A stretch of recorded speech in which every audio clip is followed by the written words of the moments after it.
Pernyataan Pak Mahfud MD tadi, kemudian juga Pak Ya. Luhut cerita dan sebagainya, bagaimana kebesaran hati walaupun kaget tapi tidak kecewa, memahami.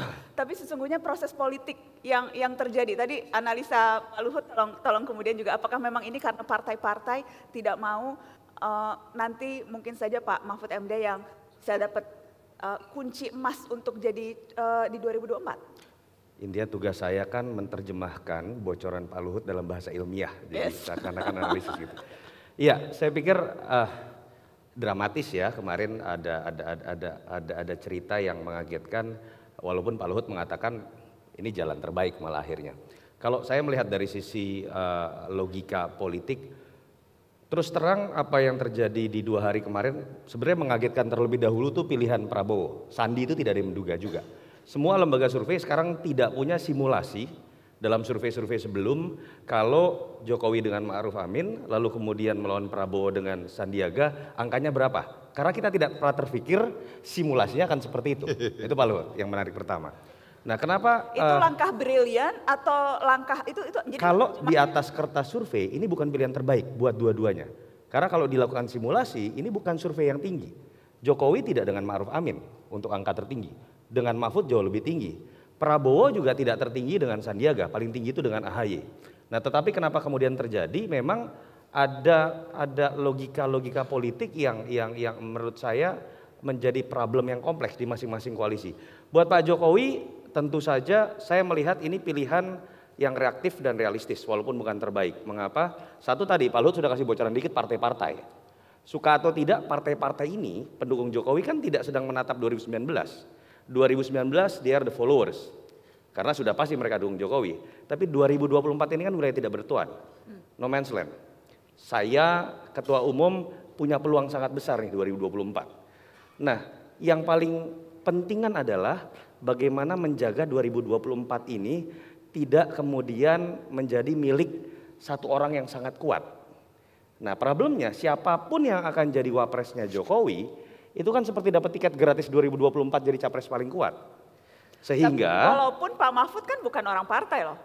Ya, malah itu yang bisa jadi masalah. Tapi Pak Mahfud dari sisi usia, dari sisi kesehatan, dan dari sisi katakanlah ambisi politik sangat mungkin menjadi capres 2024. Sehingga saya tidak kaget logika dari partai-partai menginginkan seseorang yang dari sisi usia, dari sisi ambisi 2024 sepertinya tidak akan maju. Nah, kenapa kemudian bisa tidak diterjemahkan berarti ini Pak Jokowi tunduk pada keinginan parpol? Enggak juga. Nah ini pilihan kedua sebelum Pak Luhut bocorin gitu ya. Moga-moga sama bocorannya Pak. Jadi mungkin saja ada justifikasi juga buat seorang Jokowi melihat situasi di pihak lawan sehari terakhir.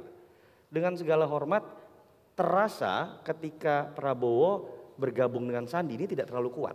Satu. Sehingga Pak Jokowi tidak harus memilih cawapres yang paling kuat. Itu satu. Yang kedua, kalau kita coba lihat variabelnya Prabowo dengan Sandi.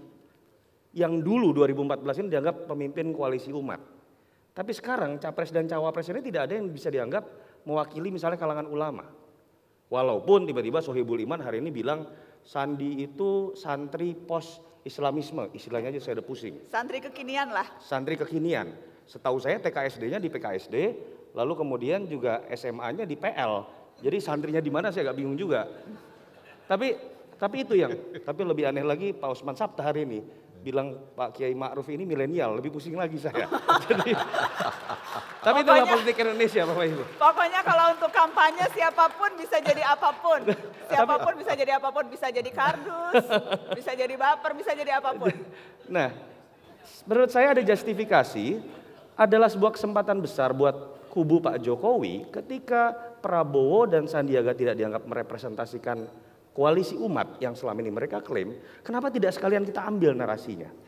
Dan ketika kemudian dipilih adalah seorang ketua MUI, Raisam NU, otomatis sekarang jadi berbanding terbalik. Yang bisa dianggap mewakili umat sekarang adalah Jokowi.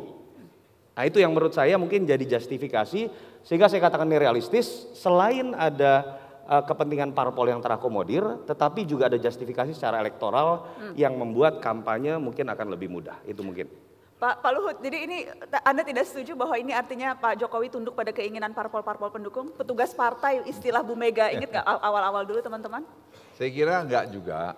Pak Jokowi itu menurut saya nih, makin lama saya kira makin matang ya. Jadi beliau bisa memposisikan diri dengan pas. Jadi kalau dibilang petugas, enggak juga semua maunya orang lain didengar oleh Pak Jokowi. Kalau dianggap tidak menyangkut pada kepentingan nasional, kepentingan lebih besar, dia enggak turut. Jadi beliau sangat menurut saya sangat tajam melihat itu. Ini pun sebenarnya menit-menit terakhir orang dicorongkan ini, dia bilang saya juga, ternyata Pak Luhut ini kita bisa lihat, jadi kita kurang PR-nya satu ini gitu. Ya betul, jadi itu beliau bilang juga, waduh ini sangat cepat sekali dinamikanya gitu. Tapi saya ambil putusin aja Pak Luhut gitu. Anda kan kenal akrab dengan Pak Prabowo ya Pak? Ya. Bahwa Pak Prabowo kemudian berpasangan dengan Sandiaga Uno itu mengagetkan Anda atau? Enggak, saya udah ramalin dari awal. Apa? Saya Bagaimana bilang penerawangan presiden Anda? Pak, saya susah membayangkan Prabowo partneran sama AHY Pak. Gitu. Terus saya kan dengan Prabowo hubungannya baik, itu teman lah. Dia wakil saya lama. Ya kadang kita suka, kadang kita berkelahi. Ya. Lebih sering mana ya Pak? Ya, Lebih sering? sama-sama aja. Tapi dia orang baik, jadi berteman baik. Jadi kita Tapi lebih baik dari Pak Jokowi? Ya lebih lama saya berteman dengan Prabowo, kalau mau bicara itu. Nah, tapi kalau menurut saya pernah tanya sekali waktu itu, ya kalau kami kan berdua ketemu bicaranya bebas. Ya.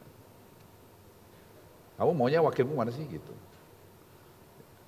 Bang, kalau kita mayor kan tahu bagaimana berpikirnya mayor gitu. Ya, terus saya ingat anak saya kan mayor juga. Anak Pak Luhut? Oh iya, anak saya kan mayor.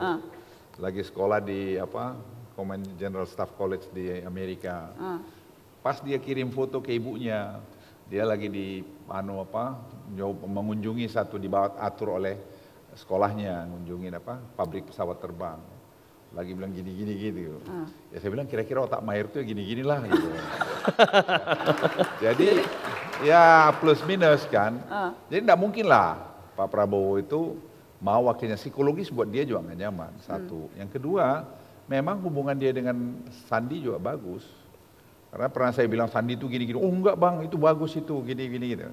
Oh ya udah. Jadi saya pikir itu, saya bilang presiden itu, tadi presiden bilang Pak Sandi Pak Luhut, kan saya udah pernah Pak Prabowo itu nggak nyaman.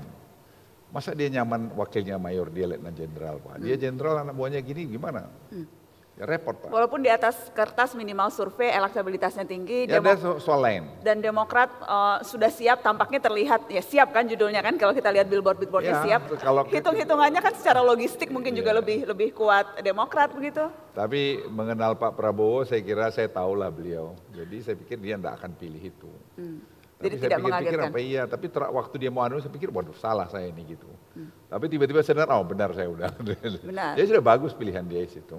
Untuk mengalahkan Pak Jokowi cukup bagus Pak? Oh enggak bisa.